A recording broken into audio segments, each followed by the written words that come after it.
মন্দিরের পাশেই মার্কেট আছে, আর সেই মার্কেটে যেটা একটু আগে বললাম যে খিচুড়ি ভোগ বাইরে খাওয়ানো হয়, ওই মার্কেটের কাছেই খিচুড়ি ভোগটা খাওয়ানো হয়। তো সেই জায়গাটা আর মার্কেটটা আপনাদের দেখাই চলুন।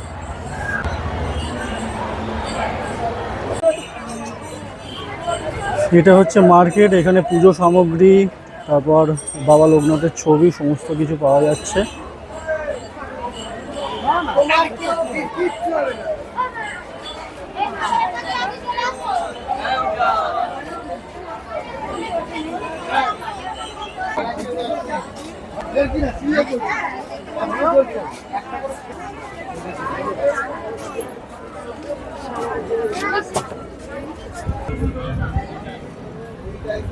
তো বন্ধুরা, চলে আসলাম খিচুড়ি ভোগ ঘর, আর এইখানে হচ্ছে এত লাইন পড়েছে খিচুড়ি ভোগে।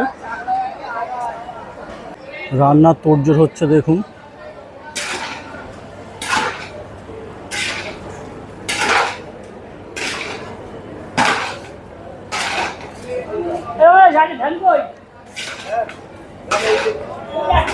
এখানে ভোগ প্রসাদ বানানো হচ্ছে, আর এটা যেমনটা বললাম খিচুড়ি ঘর, আর রাজভোগের ঘরটা ভেতরেই। দুপুর 1:30 থেকে ভোগ প্রসাদ খাওয়ানো শুরু হয়। এখন সময় হয়ে গেছে, তাই লাইনও বেশ আছে।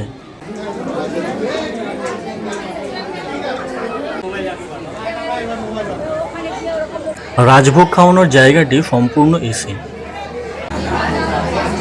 ফার্স্টে খিচুড়ি এলো, আর তারপর আলু কুমড়োর তরকারি।